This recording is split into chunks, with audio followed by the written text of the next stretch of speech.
Hello friends, welcome to the Point. Let's continue our discussion on India-Israel relations. So in this session we'll be discussing about the military and strategic ties between India and Israel.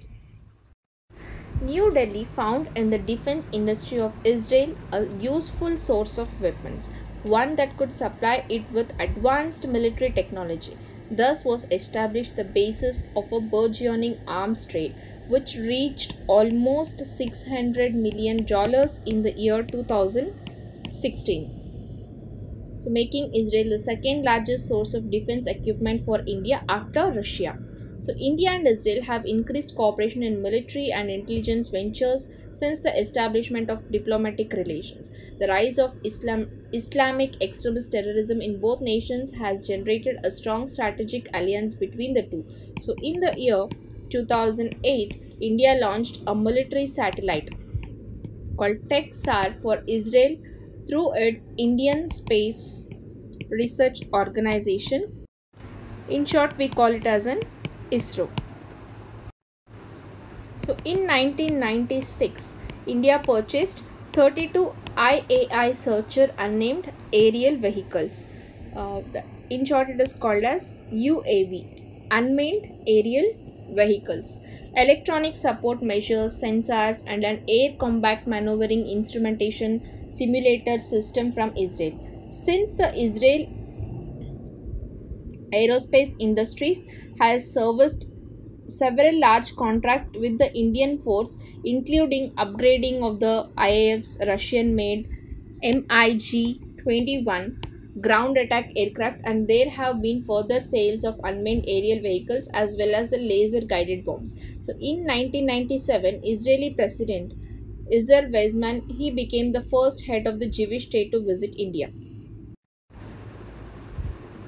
He met with the Indian President Shankar Dayal Sharma, Vice President K.R. Narayanan, and President H.D. Deve Gowda. Weizmann negotiated the first weapons deal between the two nations involving the purchase of Barak 1 vertically launched surface, which is called as an SAM. Means vertically launched surface to air missiles from Israel. So the Barak 1 has the ability to intercept anti-ship missiles such as the Harpoon. The purchase of the Barak 1 missiles from Israel by India was tactical necessity since Pakistan had purchased Lockheed P-3 Orion maritime surveillance aircraft and 27 Harpoon sea skimming anti-ship missiles from the United States. Israel was one of the selected few nations, a group that also included France and Russia, that did not condemn India's 1998 Pokhran 2 nuclear test. So in 2000, Israel submarines reportedly conducted test launches of cruise missiles capable of carrying nuclear warheads in waters of the Indian Ocean off the Sri Lankan coast. In naval terms, Israel sees a great strategic value in an alliance with the Indian Navy, given India's naval dominance of South Asian water and Indian Ocean at large. So, due to the great importance of maritime trade to the Israeli economy, it thus sees the potential of establishing a logistical infrastructure in the Indian Ocean with the help of Indian Navy. And then India purchased 3 Falcon AWACS fitted with the IAI radar equipment mounted on a Russian IL-76 transport aircraft in 2003 at the cost of $1 billion. So India purchased 50 Israeli drones for $220 million in 2005, and India was considering buying the newer Harov drone. India is also in the process of obtaining missile firing Hermes 450s and so on. Israel Aerospace Industries Limited signed a 2.5 billion US dollars deal with India in the year 2007 to develop an anti-aircraft system and missiles for the country, in the biggest defense contract in the history of Israel at the time. So IAI CEO called Ishaq Nizan, he visited India to finalize the agreement with heads of the defense establishment and country's president. IAI is developing the Barak 8 missile for Indian Navy and Indian Air Force, which is capable of protecting sea vessels and ground facilities from the aircraft and cruise missiles. So the missile has a range of over 70 kilometers. The missile will replace the current obsolete Russian system used by India. So on 10th November 2008, Indian military officials visited Israel to discuss joint weapons development projects, additional sales of Israeli equipment to the Indian military, and anti-terrorism strategies. The new round of talks was seen as a significant expansion in the Indian-Israeli strategic partnership. Following the 2008 Mumbai attack, Israel offered a team of about 40 special operations forces and assistance in investigations. Zippy Livni said, "If they need us, we will help where needed." So Magnan David Adom dispatched a team of paramedics, medics, and other professionals to assist with rescue efforts in the wake of the attack. And Israeli newspapers reported that Manmohan Singh government turned down an offer by Defense Minister Ehud Barak to send counter-terrorist units to help fight the attackers. And in December 2009, Lieutenant General Gabi Ashkenazi, chief of the staff of the Israeli Defense Forces, made a visit to India to cement the defense ties between the two countries, and he pledged every help to India in fighting terrorism. And in March 2011, it was reported that India would buy 8,356 Israeli Spike anti-tank missiles and 321 launchers, 15 training simulators, and peripheral equipment for $1 billion from Israel's Rafale Advanced Defense System. So the deal was finalized by Prime Minister Narendra Modi after coming into office. And in September 2015, Indian government approved the Air Force request to purchase 10 Heron TP drones from Israel's aerospace industry. In 2015, a delegation from Israel's Jerusalem Center for Public Affairs visited India, led by former Israeli ambassador to United Nations Dor Gold. So shared strategic interests were discussed, including combating radical Islam, the handling of territorial disputes, and the security situation in the Middle East and South Asia. So in October 2015, the Pioneer reported that India and Israel were planning to hold their first joint military exercise. The date and location were not announced. In September 2016, the Indian government approved the purchase of 2 more Falcon AWACS. And in 2017, the countries signed a military agreement which was worth of $2 billion. So next, talking about the intelligence sharing, when a research and analysis wing was founded in September 1968 by Rameshwar Nath Kao. He was advised by then Prime Minister Indira Gandhi to cultivate links with Mossad. So this was suggested as a countermeasure to military links between that of Pakistan and China, as well as with North Korea. Israel was also concerned that Pakistani army officers were training Libyans and Iranians in handling China's and North Korean military equipments. Pakistan believed intelligence relation between India and Israel threatened Pakistani security.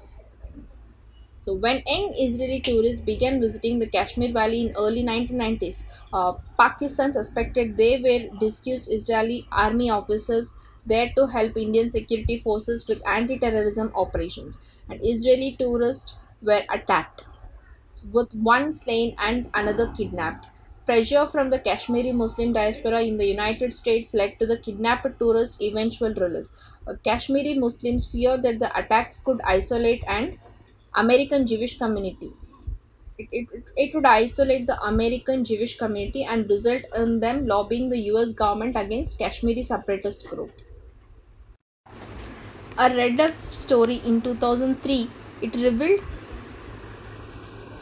clandestine links between R&AW and Mossad.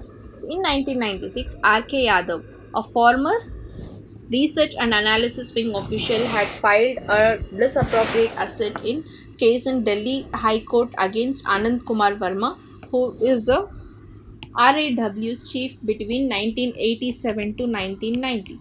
Yadav listed 8 properties that he claimed were purchased illegally by Verma using RAW's unaudited funds for secret operations. Although his petition for a CBI inquiry into Verma's properties was dismissed, Yadav managed to obtain more informing using an RTI in 2005 and filed another case in 2009. In 2013, the CBI carried out an investigation of Verma's properties. Proceeding in Delhi High Court revealed the names of two companies floated by RAW in 1998 and Piyush Investment and Hector Leasing and Finance Company Limited. The firms were headed by two senior RAW Research and Analysis Wing officials V. Bhalachandran and B. Raman. Balachandran and Raman retired in 1994 and 1995 respectively. The companies were listed as trading houses that dealt in several kinds of minerals, automobiles, textiles, metals and spare parts, and also claimed to produce a feature films. The companies purchased two flats in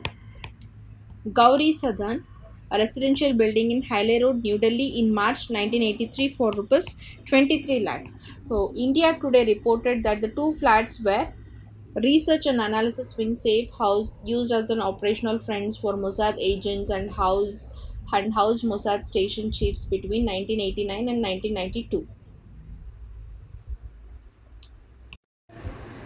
So in 2017, India participated in a blue flag in blue flag exercise in Uda Air Force base in southern Israel for the first time, where it deployed its elite and Garud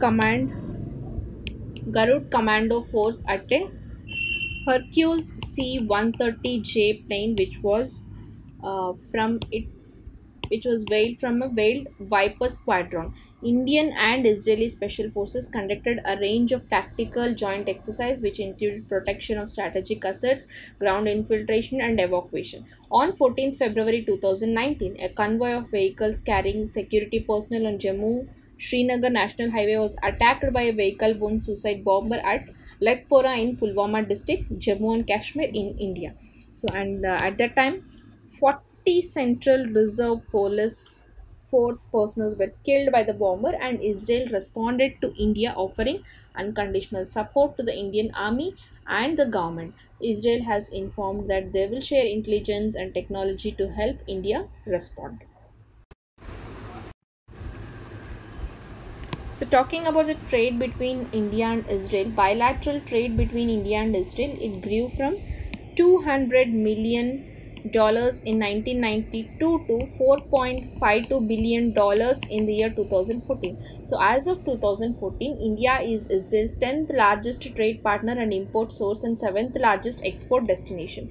India's major exports to Israel include precious stones and metals, organic chemicals, electronic equipment, plastics, vehicles, machinery, engines, pumps, clothing and textiles, and metals and technical equipment. And Israel imports from India amounted to $2.3 billion, or 3.2% of its overall imports in 2014. And Israel's major exports to India it includes precious stones and metals, electronic equipment, fertilizers, machines, engines, pumps, medical and technical equipment, organic and inorganic chemicals, salt, sulfur, stone, cement, and plastics. And Israeli export to India amounted to $2.2 billion, or we can say it as a 3.2% of its overall exports in 2014. So the two countries have also signed a double taxation avoidance agreement. So this is all about India and Israel military and strategic ties, and as well as the trade ties. So in the next session, let's discuss about the science and technology collaboration. Thank you.